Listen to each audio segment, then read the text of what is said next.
Ladies and gentlemen, welcome to the Dry Down, the lifestyle channel where we, as enthusiasts, aspire to enhance and elevate our olfactive sensory experiences through understanding of different aromas, facets, and nuances of scent, cigars, and wines.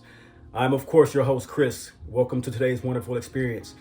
Today, I'm going to be a little bit of a barista for you guys. This is a Sunday service, and what I like to do on Sunday service, as you guys have come to know, is introduce you to something of a teaching experience that I've come through over the years that I've been around trying to find out things that I'm interested in.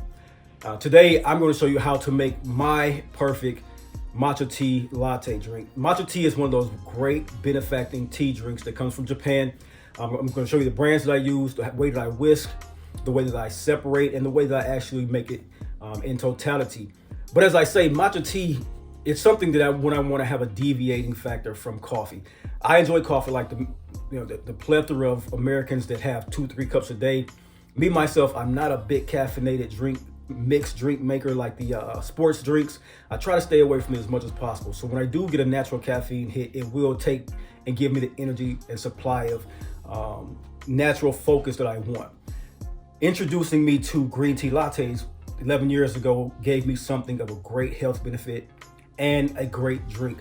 So if you're one who enjoys coffee and you enjoy organic, natural tasting, environmental tasting things like coffee, like cigars, you're going to enjoy this type of drink if you give it a try. So I'm going to take you a step-by-step in a quick 7 to 8 minute tutorial about how I make my drink, why I enjoy it, and it's something that you can actually take forward in the future. So if this sounds like the type of content that you think that you'll enjoy, pull up a seat, pour a glass, and of course, let's enhance. Today, welcome to a Sunday service. We are here today, as always on Sundays, to do certain tutorials to talk about lifestyle aspects and what we enjoy about life. And today, as you guys know, I am a coffee drinker. Most of us really are coffee drinkers in this day and age. The caffeine is something that we've become accustomed to. A lot of times now, what I choose to do, instead of having the intensity of coffee throughout the day, I'll choose one thing that I picked up about 10 years ago, which is matcha tea. One of my favorite brands is the Mighty Leaf Matcha Tea, organic green tea. This is a brand that can be picked up at local Whole Foods, even on Instagram, or not Instagram, but Instagram as well, but also the Amazon stores.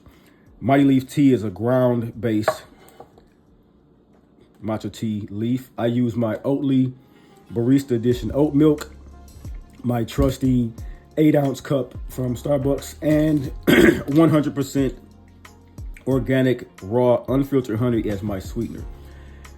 Typically, what I choose to do when making this is I'll start my steaming process first with either my, I'll do like a mixture. What it most times will be is a 50-50 mixture of water and milk.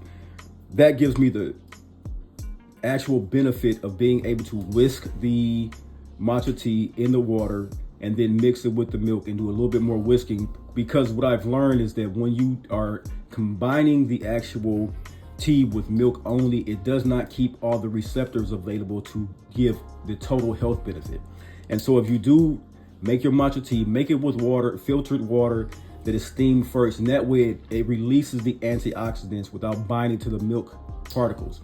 Now, if you use oat milk, they say that is less of a situation, but if it is in real cow milk, non-dairy milk is best. But cow milk, the receptors are not as bioavailable. So if you use oat milk like I do, it's better, but first whisk with water.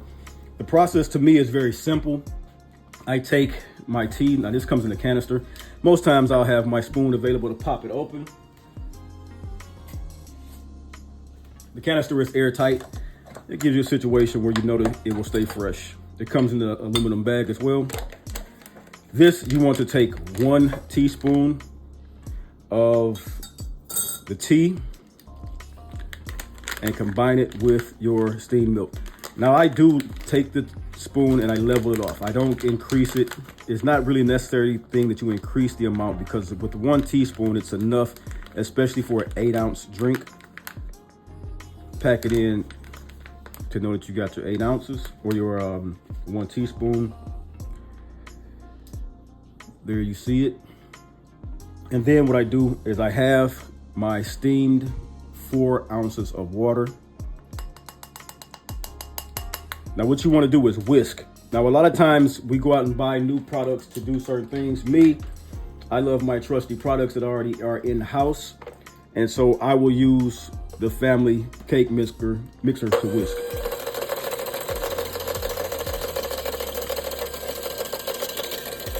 Now, if you don't whisk well, it will become a clumpy drink. So you want to take your time, put it on a medium whisk so that you'll enjoy the drink thoroughly.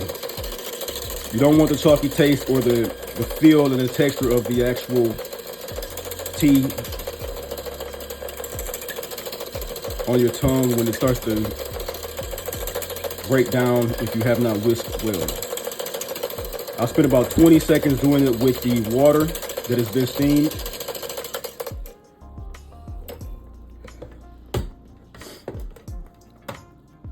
That's how your consistency is. You will have some clumps. It is, it's of nature, and it is a powder, so you won't totally get rid of all the clumps, but you'll see exactly where it's going with the steamed milk next.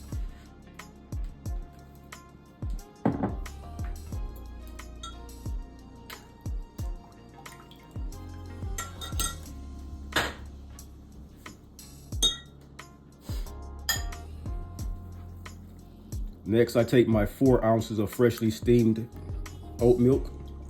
I get either oat milk in a barista edition or even an oat creamer.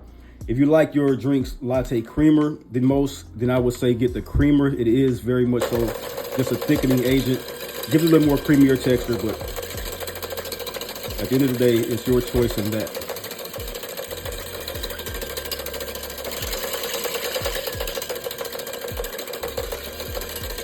The reason that I do these matcha tea drinks is because it's a very high antioxidant caffeinated drink that is actually a lot more healthier than most people think because of those antioxidants. It's something that does not, for me at this point, need a lot of sugar.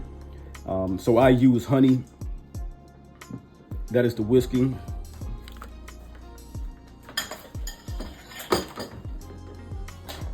I take my trusty 8-ounce coffee mug and pour. Now this is the tricky part. I do this over the sink 99% of the time, but for the sake of a tutorial, this is what I'm going to do for you guys. And there you have it. Now with that, I actually go about adding to taste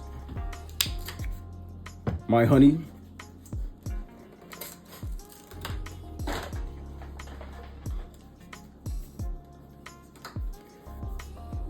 I'll take a tablespoon of tea. I think that best in availability of vitamins and minerals and antioxidants and things, most things I try to use are raw and unfiltered in their nature's condition. So that's why I do use the raw honey.